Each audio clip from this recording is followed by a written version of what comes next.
अस्सलामु अलल हुसैन।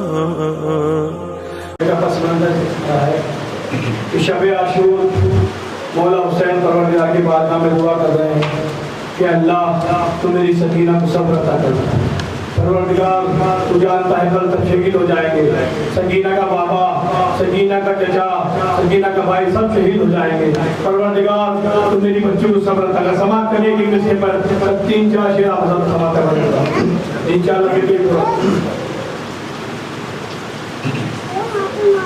आशूर की शब में ये दुआ करते थे सरवर,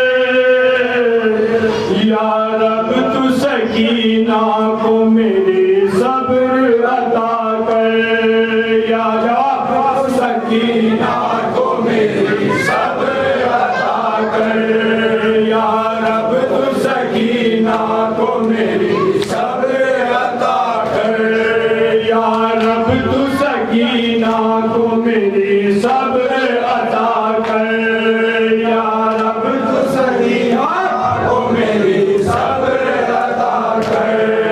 आशूर की शब में ये दुआ करते थे सरवर, या रब तू सकीना को मेरी सब्र अता कर, या रब तू सकीना को मेरी सब्र अता कर।